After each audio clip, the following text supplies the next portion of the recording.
Eh bien salut à tous, c'est Flint. Dans cette vidéo je vous présente un nouveau couteau de chez Bally Plus. Donc il s'agit du Nautilus Clone, vendu sur AliExpress, le lien est dans la description.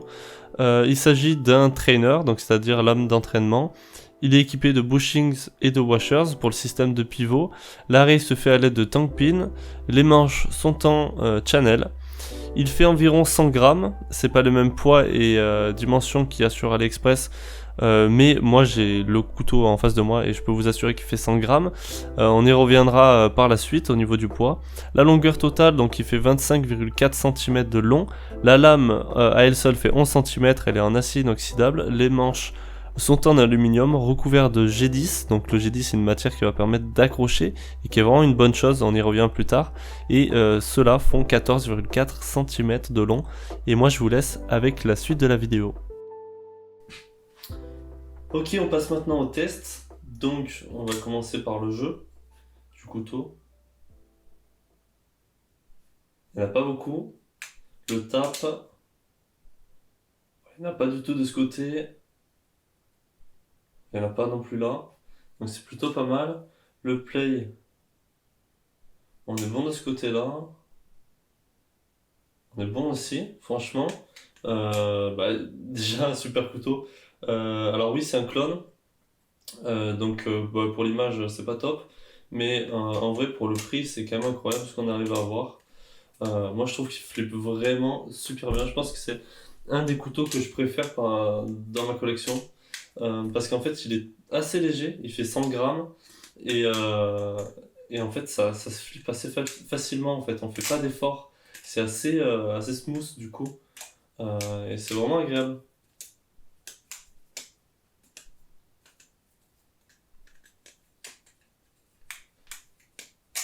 On a un très bon grip aussi. Ça, c'est grâce au G10. J'adore le G10 sur mes couteaux papillons parce que on a vraiment un très bon grip.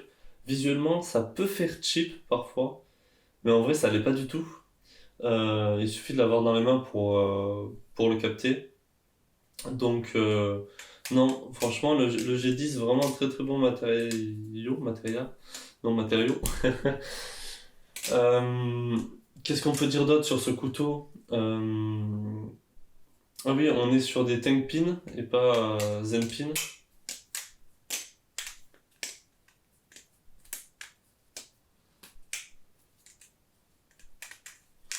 Oh là, j'ai du mal à flip.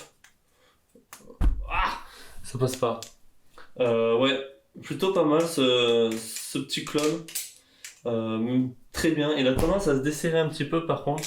Il faudra bien penser à mettre de la loctite frein filée dans le pas de vis. À bien le huiler aussi, puisqu'il a tendance à pas très bien pivoter quand on le reçoit. Pour l'instant, j'utilise ça, c'est 3 en un. C'est de l'huile apparemment pour les micro-mécanismes, donc elle est un petit peu plus fine. Je pense que de l'huile un petit peu bourrinos qu'on peut mettre en mécanique auto par exemple, là c'est de l'huile pour les petits mécanismes, donc je vous conseille ce genre d'huile. Sinon, il y a de l'huile exprès pour les couteaux papillons, bien évidemment, qui ont même des odeurs, des choses comme ça, mais ça, je vous le présenterai dans une autre vidéo. Moi, j'aime bien les couteaux qui ont une grande longueur de manche, et c'est vrai que celui-là est vraiment très grand. Si je le compare à un Shab, on peut voir que si je le mets en bas, on a quand même une distance assez importante. Euh, alors, moi je le dis, c'est important à le savoir, parce que ceux qui n'aiment pas les couteaux assez grands, faites attention. Mais personnellement, j'adore en fait. Donc, pour moi, c'est vraiment un plus. Et comme je l'ai dit tout à l'heure, c'est vraiment un de mes couteaux papillons préférés. Si vous avez l'habitude de, par exemple, de flip des couteaux assez lourds comme celui-là, qui fait 140 grammes, en fait, celui-là fait quand même 40 grammes de moins, c'est énorme.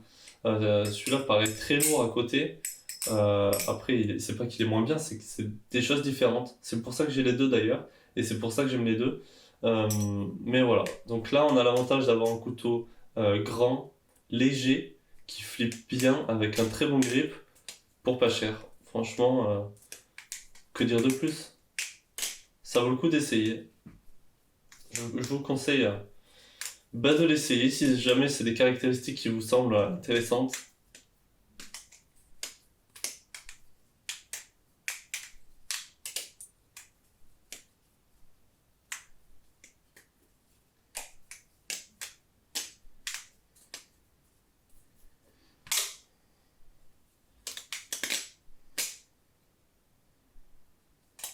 Et là, on va pouvoir vérifier le jeu. Voilà, là on a pris pas mal de jeux, comme je vous l'ai dit, parce que j'ai pas mis de Loctite pour l'instant. Du coup, on a dû prendre un peu de... On entend un peu de play. Voilà, enfin de tape, pardon. Voilà, le play est mieux forcément, puisque le couteau est desserré. On a un couteau qui bouge beaucoup plus. C'est pas gênant d'avoir du jeu comme il y en a là. Faut pas qu'il y en ait excessivement trop. Là, ça va. Là encore, ça va. Mais c'est sûr qu'il faut le resserrer de temps en temps si jamais vous mettez pas de Loctite. Hop. Mais moi, je vais mettre de la Loctite sur celui-là. Je le trouve vraiment intéressant. Je vous le conseille fortement. Et c'est la fin de cette vidéo, n'hésitez pas à me dire ce que vous en avez pensé dans les commentaires. Si jamais vous avez des questions, n'hésitez pas aussi dans les commentaires ou vous pouvez rejoindre le Discord. On prendra bien évidemment le temps de répondre à vos questions et on pourra échanger autour des couteaux papillons. Moi je vous dis ciao tout le monde, à la prochaine, bye bye.